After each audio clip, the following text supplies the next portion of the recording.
and welcome to Synchronicity Talk Radio for your mind, body, and soul. I'm your host, Marie Bernard. Thank you so much for being with us today. You may be watching this on youtube.com/spiritual show or listening on CITR 101.9 FM in Vancouver, where we broadcast from unceded Musqueam territory on the University of British Columbia campus, or you might be listening online at CITR.ca, cosmicdimensions.com, empowerradio.com, or on the Co-Creator Network. And wherever you're joining us from, I hope you're having a fabulous day. So today's guest is Leslie Shore. She is the author of Listen to Succeed: How to Identify and Overcome Barriers of Effective Listening. And Leslie Shore is the owner of Listen to Succeed, which is a consultancy that focuses on listening analytics to help its personal and professional clients achieve their highest level of effective communication. And her book, Listen to Succeed: How to Identify and Overcome Barriers and to Effective Listening, and its companion listening analytics tool, Listening Effectiveness Profile, is used in universities, businesses, and nonprofits throughout the United States and Canada. And this book is actually a textbook at 4 different universities. So we definitely have a knowledgeable person on the line today. So welcome to the show, Leslie. Thank you so much, Marie. It's wonderful being here. Thank you for being with us. So what would you say is the most important place to start when we're talking about the importance of effective listening? Well, I think we have to realize that communication is all about creating relationship. And when we're talking about relationship, we need to think about not just the speaking aspect of it, but the receiving from others. And that's the listening aspect. And the reality is that we listen 45% of the time, and yet we're never taught how to listen. It's assumed that because we can hear, which is physiology, we know how to listen, but listening is actually processing, and it's processing through our brain, through our history, through our experiences, through our knowledge, through our wisdom. And they're 2 completely different things. And it is a skill that we can improve upon. So Leslie, I'm curious now about, in your book, Listen to Succeed, you talk about the different types of listening, the different ways that we can listen. But there's also the difference between active listening and passive listening. So can you tell us more about that? Yeah, sure. So there's active listening, which has been a buzzword for quite a long time. And it's leaning forward, letting everyone know that you are you're paying attention to them, you're rephrasing, you're doing a number of things to let the person know that you are listening to them. The problem is that active listening is a situation where you can active listen all you want, but unless you know what the barriers are in the way of your listening to that person, it's not going to make a difference. There are power and control barriers, there are emotional barriers, all those types of things that really can get in the way of your effectively listening to someone. So you actually have a master's degree in human development, Leslie. So I'm curious how listening and human development are interconnected. Like, how did you discover the importance of this in the first place? So 2 things. One, I was doing my master's work and I was extremely lucky. I grew up in a family of origin that started with my grandmother and also my mom and dad, who were incredibly effective listeners. And because they were, my brothers and I grew up in an environment that our self-esteem was really never in doubt because we were truly listened to. So when I started my master's work, I knew that that's what I really wanted to work with, to talk about listening, to make its importance understood, and to make sure that people knew what barriers were in the way. I basically wanted everyone to have the opportunity that I had in terms of how I grew up in a listening environment. Awesome. I apologize. I'm kind of normally the Hangout switches images as soon as someone makes a noise, but something I did clicked on earlier messed it all up. So that's one barrier to listening because I'm having to multitask. How does multitasking affect listening? Great segue, Marie. That's perfect because I do talk about it in my book. And when we talk about multitasking, it's a misnomer that you can multitask and do both tasks well. When you have two cognitive tasks that you're doing, let's say typing and talking on the phone, you really can't give your 100% attention to either. So they both suffer. Your productivity suffers, your product suffers. And the same is true when you're trying to listen to someone and do something else. Listening really takes total concentration. So if you're multitasking, you're truly not listening at your highest capability.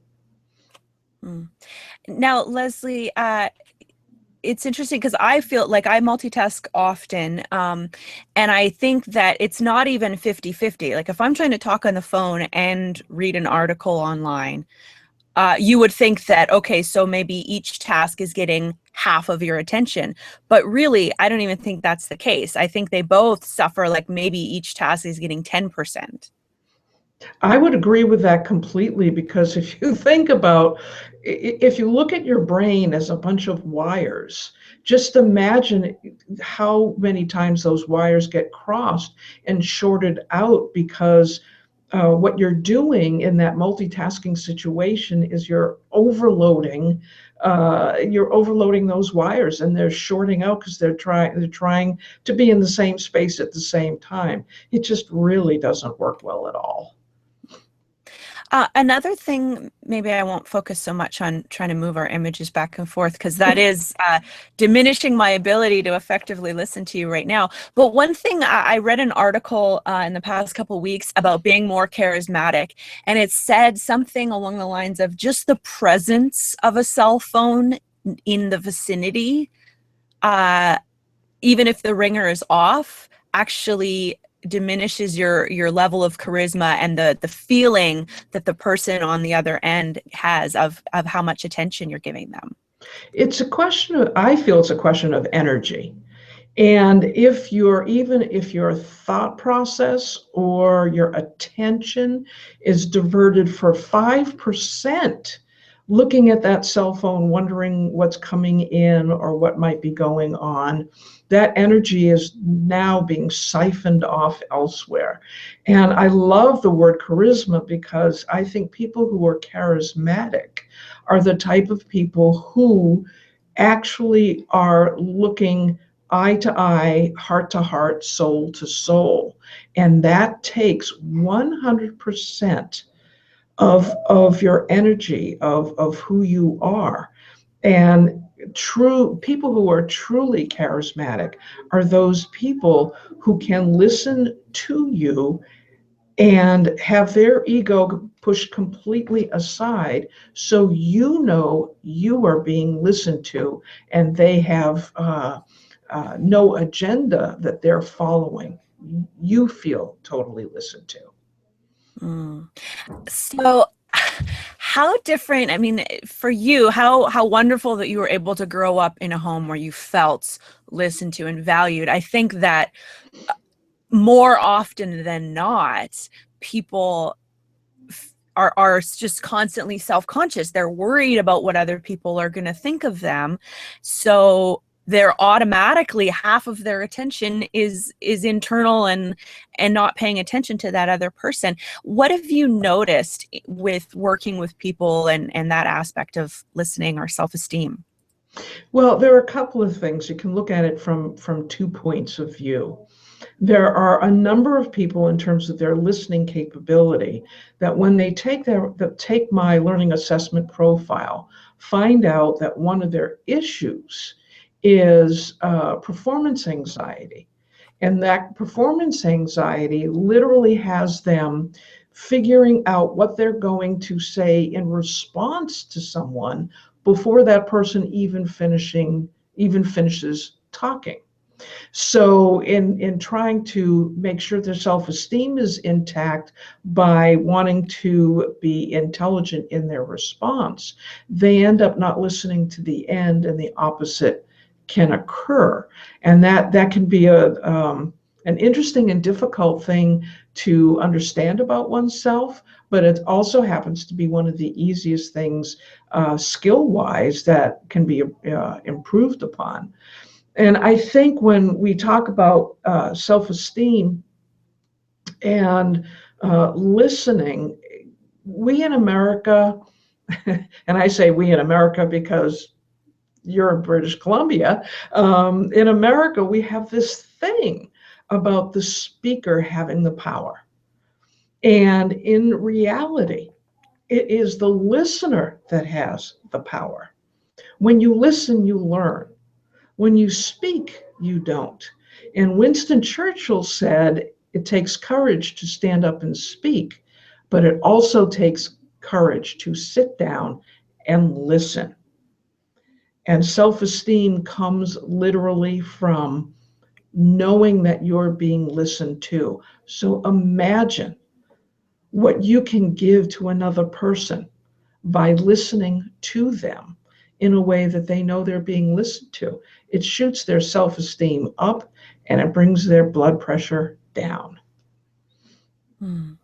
So that's going to make the person who is the listener is really more, like you said, in the position of power, because not only are they having so much influence on how the speaker feels based on how they're listening, but also this person, I mean, I notice in interviews and when I speak with people, and I think there's a lot of room for growth in my listening skills, but sometimes just allowing someone to speak without interrupting them, they just spill out all their secrets and they're like, wow, I've never told anyone this before. I can't believe I'm telling you this. So just shutting up and being present can really give you so much more benefit. And the only reason I'm chuckling is I was speaking to someone yesterday, and they had just gotten off a plane, and they were having a conversation, in quotes,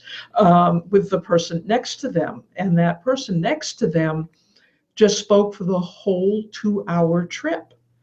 And my friend who was listening to this really listened well and effectively and sincerely. And before they got off the plane, the gal who was doing the talking said, that was the best conversation I ever had. She really felt listened to.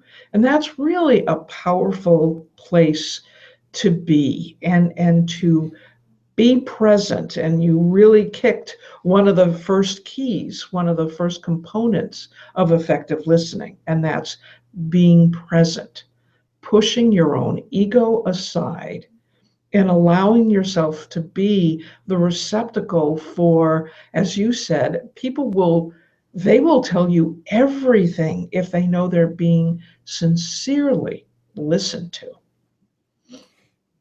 So it's interesting, though. I mean, I could see how that could be used to manipulate people as well, because I know a lot of people that are very charismatic and perhaps a little bit sociopathic and charismatic use that listening, use that making a person feel seen as a way to break their walls down. I don't know how much you work with that concept, but I normally do not work with that concept, but here's the thing I would say about that. Body language is a huge key to effectively listening. And for sociopathic folks, their body language and what they say are in dissonance And if you can look at the body language at the same time that you are listening to what this person is saying, and you can sense the dissonance, then you really do know that the body language is telling the truth, and the words are the thing that you should not be paying any attention to at all. The study of body language has totally proven that when you have the body language saying one thing and the words saying another thing, always believe the body language, because the body does not lie. Oh, well, that is a very helpful tip. Thank you so much. So I want to ask you, I'm a little bit nervous to know your response, but just for the sake of the interview, I don't know, I mean, you can't see my whole body, but I know that as you're speaking, I'm nodding in agreement. And is that effective listening, or is that just distraction and rude? No, that is really effective listening. So now you can relax. It's really effective listening, because one of the other components of effective listening is listen in a way that the speaker knows that you're listening, that you're acknowledging what it is that they're saying. And sometimes it's a nod, sometimes it's leaning forward, sometimes it's smiling, sometimes it's a, interesting point. And what you're doing is that you are, in a sense, honoring the speaker in a way that you're acknowledging that you are interested in what they're saying. It's really an important part, and body language, again, also tells the truth. If you're saying, that's really interesting, and you're kind of laid back and your eyes are rolling, they're going to go with the body language. They'll know what the truth is.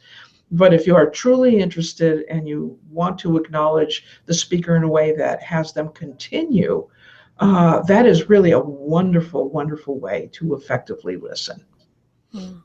And I just thought of something, and I realized, what happened to my pen? Must have rolled off the table here. That I noticed sometimes, here it is. I noticed that sometimes, especially when I'm on an interview, there's obviously going to be some performance anxiety there. I'm running it all by myself without a producer. So there's the multitasking, there's the performance anxiety. And I know that it does help to write down a note of my thoughts so that I can come back to the present moment instead of trying to remember it. Yes. But now I forgot. I know where you were going with it. But then isn't it, how rude is it to write down a note when someone's watching versus just holding it in your mind? It not only is it not rude, but it is absolutely essential. And one of the things that I talk to people about is the other part of performance anxiety. And that is, you don't want to forget what you wanted to say to the person, because the person brought up this great point. And sometimes people interrupt because they don't want to forget. And so what I do is I have this little spiral notebook that I always have, and my friends know this about me. So if we're having a conversation, what I do is I just write down a couple of words, not about what I want to say in response, but what it is that they've said that I want to respond to, just a couple of words.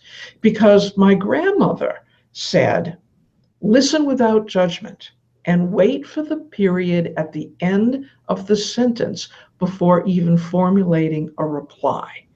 And this is one of the tricks that can help you do that. If you're having a great conversation with someone and they say something really wonderful about something that you're both passionate about, you write down those couple of words that they said and get back to the conversation. Then when it's obviously your turn to talk, then you can say, hey, Susie, you said, and you tell them what you heard, and then you add your response. Not only is that not rude in terms of handling it that way, but again, it honors the speaker that you wrote down something that you really wanted to discuss with them, and you didn't interrupt them, but they really feel heard as a result. Awesome. I love that. Okay. So we haven't brought up your book for a little while. So right now we are speaking with Leslie Shore. She is the author of Listen to Succeed: How to Identify and Overcome Barriers to Effective Listening. And there are like a whole whack of barriers. There are, I think it was 8 main barriers and then 37 mini smaller barriers. Right. And then how often, okay, let's talk about, first of all, if you want to get more information about Leslie and her book, you can go to www.listentosucceed.com. And I would imagine this is about succeeding in all aspects of life, not just business, but in interpersonal, any kind of interpersonal interaction. Yeah, this book was written for essentially everybody. It's succeeding in life, in every part of life. This is great for doctors. It's great for parents. It's great for teachers. It's great for managers. It's great for little league coaches. Literally, anybody that reads this book, and if they decide to take the listening effectiveness profile that's on the website, then they'll find out really which of the major barriers are getting in their way, and they can work on those. But this is a book that can be used by anyone, and it's immensely practical. You will find out what the barrier is, how it shows up for you, and what you can do to push it aside. Because you can't ever get rid of them completely. You are the listener you are because of how you grew up. And that's fine. No problem with that. But as soon as you're aware of where your barriers, your major barriers are, you really can be at choice to push them aside in the moment when you're having a conversation. So Leslie, oh, there's so many things that are coming up. This is such an amazing topic. There, I mean, you could probably talk about this for hours and hours. But and now I'm trying to formulate. Okay, so I'm just writing down notes of what I want to cover so that I can pay attention.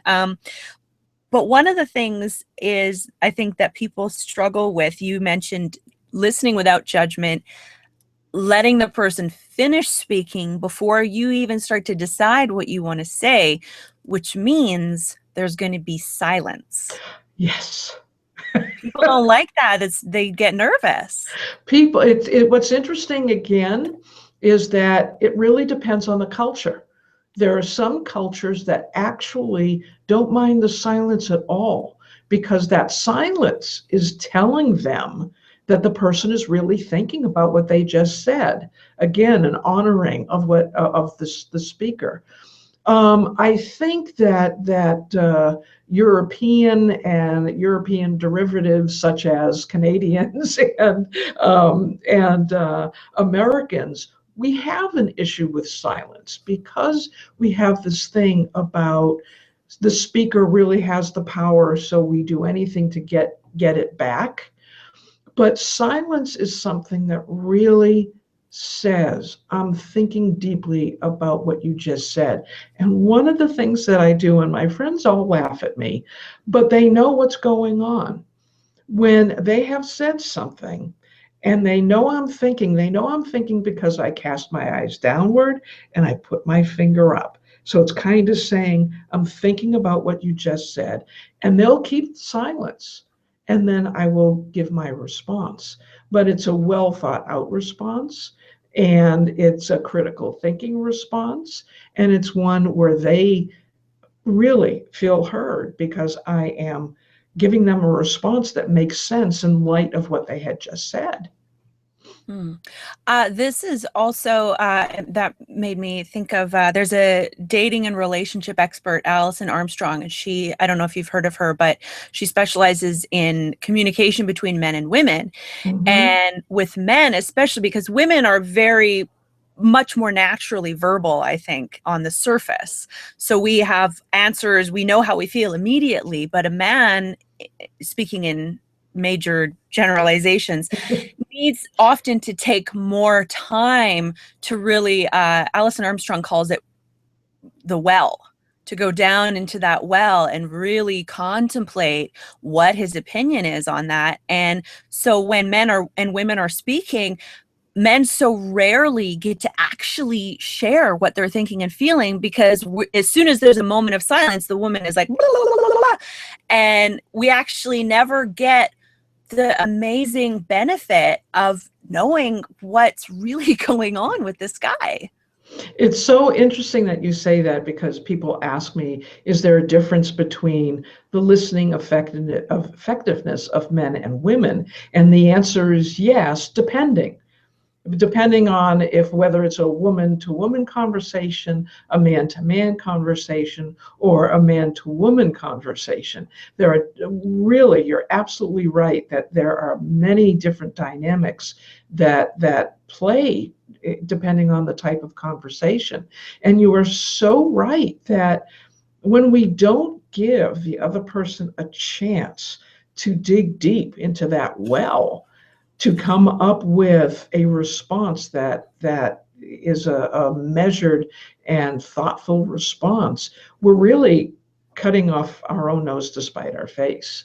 And this is where a lot of communication conflict happens. And unfortunately, men, when they're in a business situation, almost feel pressured to make sure that there is no silence. And it can be very, very difficult to enforce a silence so that they can actually come up with what they really want to say. So it sounds like they're really missing all of the best insight. They're just, when you don't allow for a silence, you're just getting that very surface layer of communication. You never get any deeper. Right. One of the things that my parents used to do, they had two signals. And one was timeout, the usual timeout signal, which was when they were kind of in conflict and they knew they had to step away and gain perspective. That was one. And then there was one that was like this. It was a different. Now, it means something different in football, but when they did that, it meant, and especially it was dad who would use that with mom, because my mom, they were both very, very intelligent people, but it took dad longer to come up with a measured, intelligent, thoughtful response, just to your point that you were talking about. So when mom would say something, he'd automatically go like this, and mom knew, just stick with the silence and let dad come up with whatever his response was. And to be honest with you, as we grew up as children, there was very little argument or discord in the house, because my folks had figured out that this was an essential part of good communication between the two of them. So if you're listening on the radio and you can't see the hand signals, so Leslie, for the timeout was the standard T with your hands, and then the time to think was sort of a sideways timeout. Correct. Instead of, yeah. But I mean, you could make up your own signals. And I don't think, because I've interviewed Dr. Stan Tacken on the show a few times, and it's not just the difference between men and women, it's the difference between processing speed and all of that. And I mean, everyone is wired slightly differently depending on so many factors. It's very true. And I think one of the most important things when we talk about being present is understanding with whom you're speaking. Who are you listening to? What is their personality? What is their style? What drives them? I had a friend who was from the South, and she would speak so slowly that what I had to do was literally lower my thinking pace so that my mind wouldn't wander in between her words. And on the opposite end, I remember being delightfully surprised when I went to see Kate Hepburn live on stage with her Connecticut accent. This was years ago. She was speaking so quickly and with such an accent, it literally took me 10 minutes of concentrated listening to catch her cadence and her accent so I could really listen to what she was saying. It really is a case-by-case basis, and it's a muscle that you absolutely can stretch and beef up by paying attention to the individual with whom you're having the conversation. Awesome. Well, again, we are speaking with Leslie Shore. She is the author of Listen to Succeed. If you want more information, you can go to listentosucceed.com. And I actually didn't check out your website. I will have to. So you have this listening effectiveness profile. You have a quiz, I'm assuming. Can you tell us a little bit more about how that works? Sure. Actually, it is 96 statements, and it will take the person who's taking it about 20 minutes of uninterrupted time, and that's very important, to go through those statements and to check off what their reaction is to it. Literally, when they hit submit, after they've taken it, they will get an immediate response with a paragraph about the major barriers. The minor barriers that are within are what's really in the book, but the response that they get is very detailed in terms of their barriers. It really pinpoints the taker's barriers. And although my book is available on Amazon.com, the listening effectiveness profile is only available on my website, and it's instantaneous. And again, that's listentosucceed.com. And if you're watching on YouTube, I'll post a link to that in the description. Oh, they can't see me. I'll post a link to that in the description below this video. But again, it's listentosucceed.com. I'm curious. I used to volunteer at a suicide prevention hotline. And in your book, you do mention how listening for emotion can actually prevent you from hearing other things if you're just very focused on what the one thing that you're listening for. And I noticed that was really a challenge for me, because I would be very good at listening for the emotion and then reflecting back what I'm hearing. But all of the details, I would have to just jot down a key word because I was so focused on the emotion. There was no way that my mind could hold on to the other information. Is that common? It's really quite common, and for those in the helping professions, it's a tight wire. It's a tightrope of being able to listen for the facts and the emotion at the same time, and having that little spiral notebook that you can literally jot down a word or two to help you with the facts and or the emotions will allow you to stay present to both, because you're not trying to keep both of them in your head.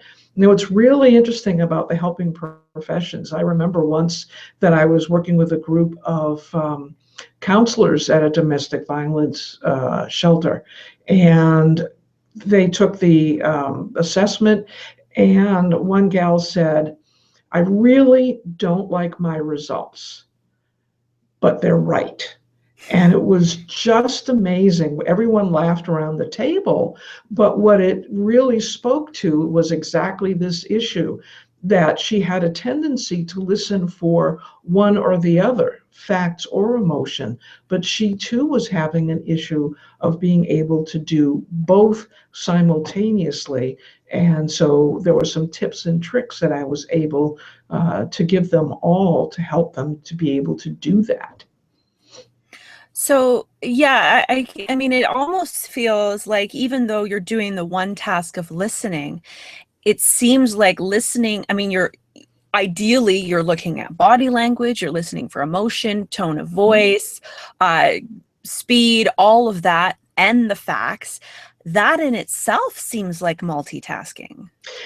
It's so interesting that you say that, because what the reality is that this takes a lot of energy.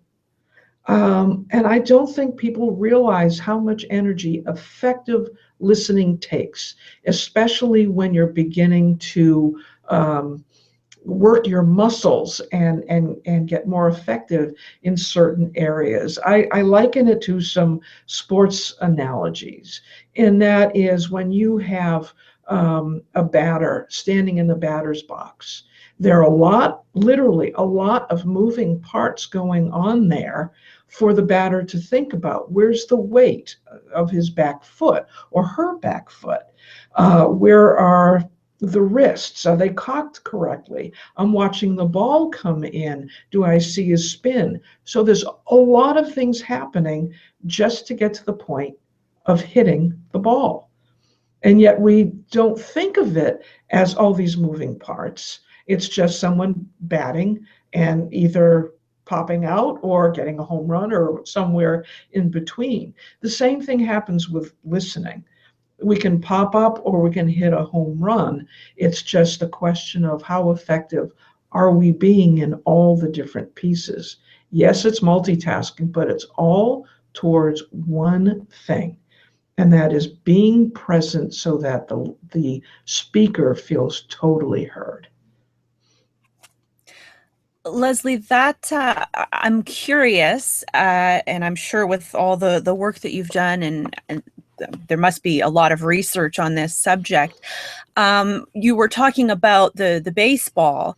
I imagine that the more practice a person gets, some of those things, just like driving a car, would become automatic, and then you can more effectively multitask in that way. How does that work when it comes to the skill of learning to listen? It's absolutely true, Marie. And the reality is the more we practice, the better we become.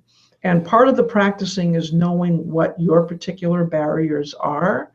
And when they come up for you, you get practice on pushing them aside. I'll give you a very quick example. In fourth grade, another fourth grader said that I was ugly. And I took that to heart. I never said anything to my parents.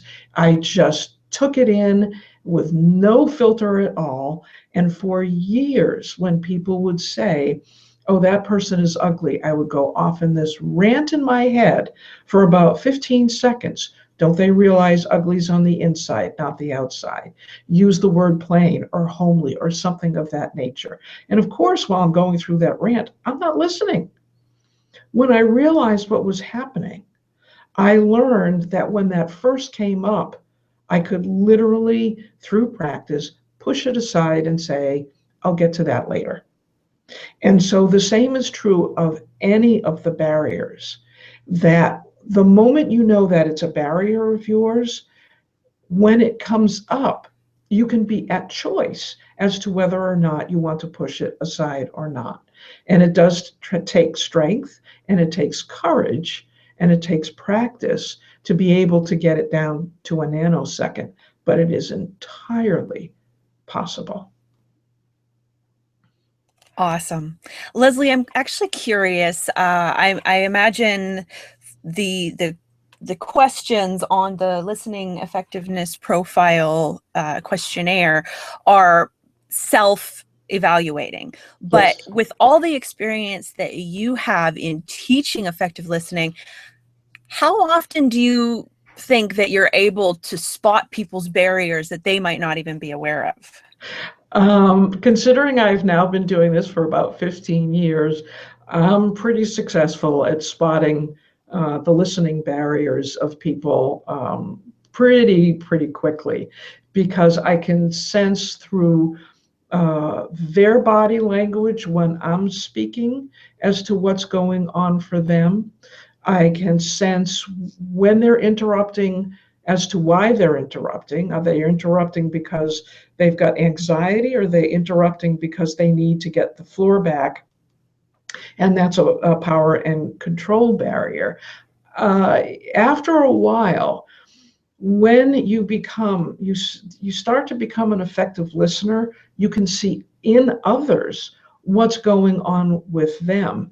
And what's really fun about that is that you are able to see it and you are able to adjust what you're saying or doing in a particular way, either to get them back to effective listening or to kind of lower the tension in the room, so to speak, and maybe give them a boost of self-esteem because that seems to be what's needed.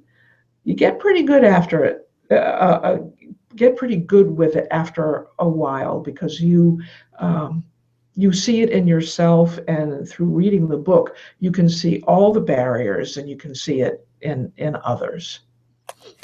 Yes, and speaking of the book, we are speaking with Leslie Shore, and this is her book, Listen to Succeed: How to Identify and Overcome Barriers to Effective Listening. Now, you've been doing this, like you said, for about 15 years, and you're a consultant.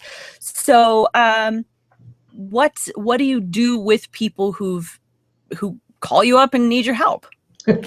Well, there are a couple of ways that I do that. And a perfect example is that I just did a 3-hour session with the Minnesota Department of Revenue because they knew as a group that they wanted to have a higher, more effective level of listening with their clients and the people that they come up against daily. And they knew that there was something going on. And so we worked very, very specifically with customer or client insecurity with what's going on and their need to be in control, and the person that's behind the counter, how do they deal with that in terms of their listening so that the person really feels heard. And with other clients, it really depends on the situation at hand. I've dealt with people who are salespeople, and salespeople obviously have an agenda, and their agenda is to sell. The reality is that what I work with them on is, how do you listen? How do you ask questions so that the answers that you get are really worth listening to, instead of how do you speak? How do you get the value of the product or service across? That only goes so far. If the customer can't see how it applies to them, you won't get the sale. And the only way you will know how to do that, how to respond to a client, is to really listen to what they are saying. And just like being present, take the agenda and push it aside. Take the ego and push it aside.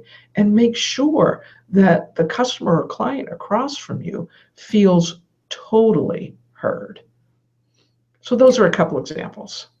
Awesome. And I can imagine that it is, at least in our society, I don't know about other cultures, but being listened to effectively is so rare that the better you get at this, the more people are going to value being around you. Yes, and there are two things about that. One is, especially in business, that if you are the person that people come to because you are such an effective listener, because people do love to be listened to effectively, especially and sincerely, and they can feel that. In a business environment, you will sense the trends. You will sense things going wrong or discomfort with line staff or the area that you're in. And you are able at that point to be able to go to someone further up the hierarchy and say, you know, I've had a number of people come to me and talk about X. Well, when it's time for promotion, and there are two people that are pretty much equal in who they are and their skills and that type of thing, the fact that your skill in listening is so good that you've been able to go to higher management with these the synthesis and analysis of what you've heard, you'll be the one who gets the promotion. It's a wonderful thing to be known as the person that listens, because people just come to you like a moth to a flame. Awesome. Well, Leslie, we just have a few minutes left in the show. We are speaking with Leslie B. Shore. She is the author of Listen to Succeed: How to Identify and Overcome Barriers to Effective Listening.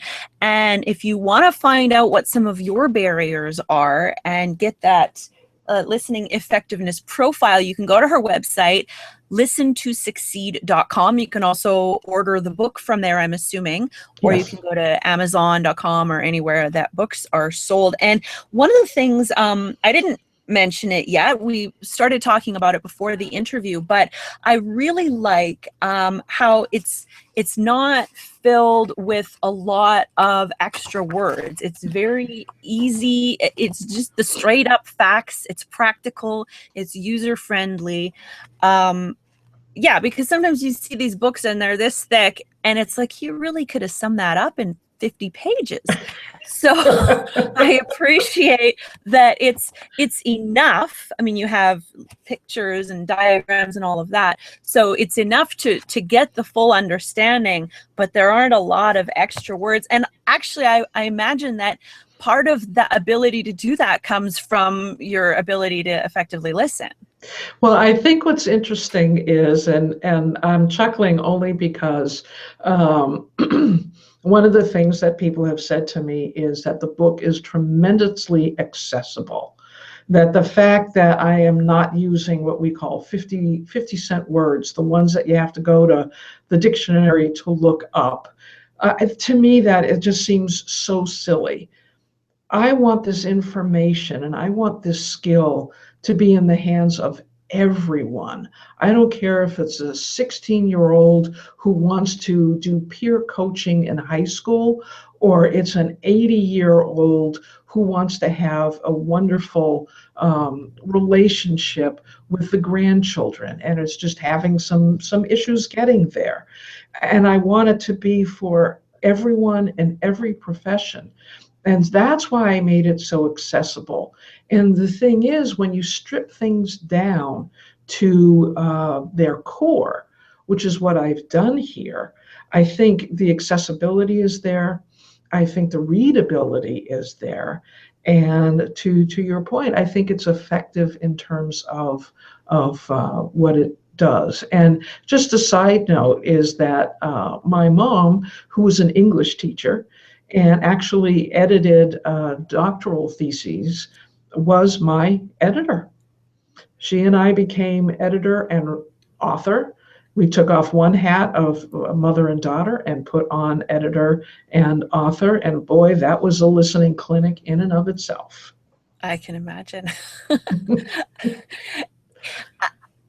I'm just wondering, with just a few minutes left in the show, Leslie, where do you think it's important to take this conversation? I think it's important to take this conversation. I would love for medical schools to have a course on listening. I would love for every college in their communications courses not to just use the 10% of the textbook on communication that speaks to listening, but to really explode it to where it deserves. We have a situation in the world where, because we're not listened to effectively, it really causes conflict. And one of the things that I think is important to say, and I want to make sure that I get this correctly, is that when we are listened to, open up, we feel heard, our self-esteem rises. It literally changes our day. It changes our self-esteem. And I think if we look at it from the point of view that it is a core need and a core skill that can be improved upon and make every relationship you have better, I think that's where this needs to go. I am hoping to get this translated into different languages and to get it into the hands of people, especially in the helping professions and parents especially also, so that their children can grow up with the self-esteem that comes from being effectively listened to, which in a child's eyes is being valued, and it gives dignity. Hmm. So it sounds, I mean, it would be great to have it in medical school and all of these different helping professions. But it almost sounds like this should be it from kindergarten onward. It should just be part of the curriculum. It's a great point. I think you're right. I know that in terms of the assessment itself, that you really have to be around anywhere between 14 and 16 for you to be able to answer those questions in a self-informed way. But the reality is that any parent, grandparent, or teacher that truly listens to a child, starting at the age of about 3, when a child is cognitively able to really sense whether they're being listened to or not, if people can really take the time, take the energy, and take the focus, and make sure that child knows that they are being listened to, oh my goodness, you won't have a teenager looking at you and say, Mom, why aren't you listening to me? That's the common complaint. If we start at age 3, that will never come up. Wow. I actually know I'm probably partly this way as well. But people who tend to talk a lot and interrupt and all of that, I notice that if you look at their childhood, they weren't heard. So they just keep talking and talking and talking. And it's like, oh my God, because they just, I don't know what specifically it is, because ironically, the more we talk, especially if we talk in circles and don't get to the point, people tend to tune us out. And Right. yet the people who were heard the least as children, in my observation, tend to be more that way. So it's like continuing to not be heard ever. Correct, because the pendulum has now swung to the opposite end too far and is not ever coming down to, to balance.